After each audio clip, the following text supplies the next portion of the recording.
Vous venez tout juste de participer à un petit déjeuner-conférence à Paris sur le thème de la gouvernance dans le cadre des activités du Club des dirigeants d'entreprise franco-québécois. Pouvez-vous nous rappeler l'originalité de l'expérience québécoise en la matière par rapport à ce qui est fait en France? L'originalité de ce qu'on fait, c'est, je dirais, la création d'un programme de formation par des partenaires. Donc, il y a 4 partenaires. Donc, l'université, c'est un des 4 partenaires. La Caisse de dépôt et de placement du Québec, l'Autorité du marché financier qui est le régulateur, et le gouvernement du Québec. Donc, tous les 4 vont former ce collège, c'est-à-dire un ensemble de programmes qui a pour objectif d'améliorer la gouvernance, mais par la formation des administrateurs de société, qu'elles soient publiques ou privées. Alors, la particularité, si on peut dire, c'est le fait que nous offrons à la fin de cette formation une certification, donc un parchemin, un diplôme, suite à un examen que les participants doivent passer. Et c'est 15 jours de formation, donc 5 modules de 3 jours. Avec les récents scandales boursiers aux États-Unis et au Canada, les conseils d'administration ont souvent été pointés du doigt comme étant en partie responsables de ce dérapage. Comment ont réagi les gouvernements québécois et américains pour resserrer les méthodes de gouvernance? Évidemment, lorsqu'il y a dérapage, la population fait des pressions sur les gouvernements d'éviter ces dérapages à l'avenir. Et la façon qu'ils abordent le problème, c'est par des lois, par législation. Donc, on connaît bien aux États-Unis, suite à Enron et compagnie, la loi Sarbanes-Oxley. Ensuite, au Canada, il y a eu l'équivalent. Il y a eu des lois au Québec pour les sociétés d'État.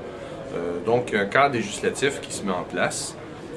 Et c'est la réaction des gouvernements, parce que c'est le moyen qu'ils ont, c'est essayer d'empêcher les dérapages à l'avenir, donc d'encadrer les rôles et responsabilités des conseils d'administration.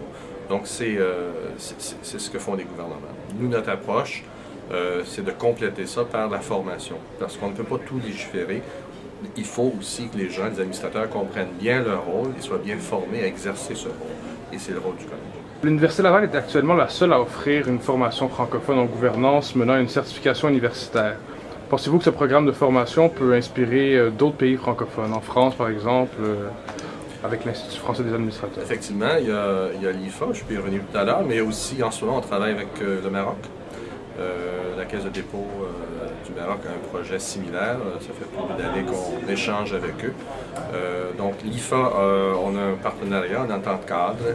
Nous allons collaborer pour aider l'IFA à mettre sur pied son programme similaire au nôtre, avec les 5 modules, dont le module de simulation à la fin. Donc oui, je crois qu'il faut que dans le milieu francophone, qu'on se donne les moyens de former nos administrateurs et d'améliorer, à la fois, la qualité de la gouvernance. Comme co-conférencier, nous avons tout à l'heure M. Corollaire de l'Institut français des administrateurs. Quels sont les projets futurs ou les ententes que vous avez avec cette organisation exactement? En premier, on va travailler ensemble pour les aider, entre autres, dans le module 5, qui est le module de simulation. Ça, c'est assez unique. Au Canada, il n'y a que l'Université McMaster à Hamilton, Ontario, qui offre un module de simulation. On s'en est d'ailleurs inspiré. Donc, nous allons travailler avec l'IFA la mise sur pied de ce module de simulation. Et il y a aussi, évidemment, le partage des compétences et des connaissances entre les deux organisations. Maintenant, le contexte français n'est pas celui du Canada et du Québec, donc il y a des différences, il va y avoir des spécificités. Même entre le Québec et le reste du Canada, il y avait des spécificités législatives, ainsi de suite. Donc, l'idée, c'est pas de reproduire exactement la même chose d'un pays à l'autre, mais de s'inspirer des principes de la gouvernance et aussi des contenus partageables entre les différents pays.